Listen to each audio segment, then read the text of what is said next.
students of Room 2 who will now present their assembly item. This term we have been learning to write descriptive narratives. We have developed a hook, an interesting plot, developing suspense and a solution. Today we would like to share one of these narratives written by Olivia. Please enjoy.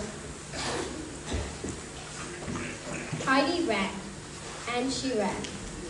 The larger cradled in her hands was sticky and slipping with sweat. The crow circled above her, swooping and trying to get hold of the egg. Heidi ducked to avoid getting picked by the crow's sharp beak. Help me! She screamed for nobody in particular. She stumbled, panting. Ah! She yelled as the ground gave way. She had fallen into a hole. It wasn't deep, but she stayed put, and finally she saw the crow sailing past. She then heaved a sigh of relief, leaning against the wall of the small pond. Heidi blinked, rubbing her neck. She had fallen asleep, slumped against the side of her hole, her neck twisted at an awkward angle. Sunlight poured into the hole, and the heat was so intense it gave Heidi the impression of sinking into a piping hot bath. Roots of all sizes poked out of the wall of the hole. Pebbles littered the earthy floor. She got up, her head sticking out of her hole. She peered around.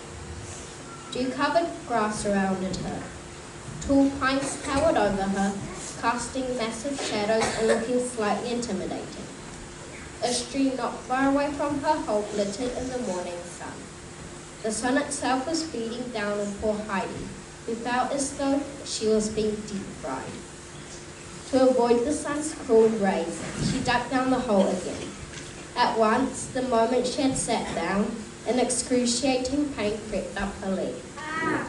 She screamed in pain, but not before she could make out what had bit her. A snake. It was a vivid, poisonous green. Its fangs bared, it lunged again. Heidi was unlucky yet again. It bit into her ankle and she shook it ferociously until she heard the snake land with a faint splash in the stream.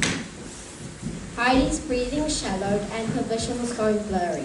I have to get out of here. She realized. I have to get out of this hole. She crawled out of the hole, keeping a wary eye for the snake.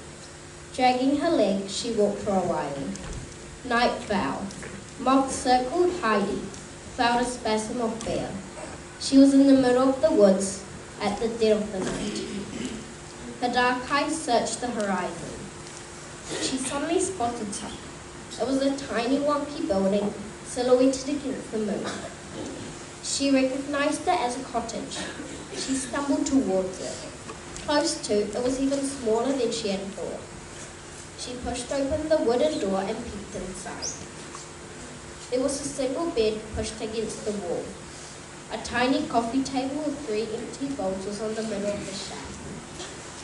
An old bookshelf carried 5 filled books. An old wooden cupboard was on a marble counter. Overall, it was really empty. Heidi threw herself on the bed. She felt something lumpy under the worn-out pillow. She lifted it, frowning. It was a phone. One of the old ones, only used for calling and texting. She tried to dial a number, but to her horror, it didn't work. Heidi felt like crying. That phone had been her last hope, her very last hope, or so she thought. A loud barking outside the door made her heart stop beating. Another bark, soon followed by a bone-chilling howl. Before Heidi could act, the door burst open. A pack of dogs, 3 or 4 at least, stood framed against the doorway. A snowy white one approached her. A dull sense of dread grew in Heidi's tummy.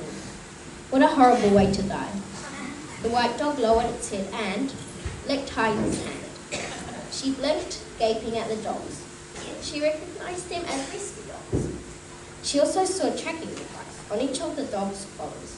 Heidi smiled around at all the dogs. What a good way to be rescued.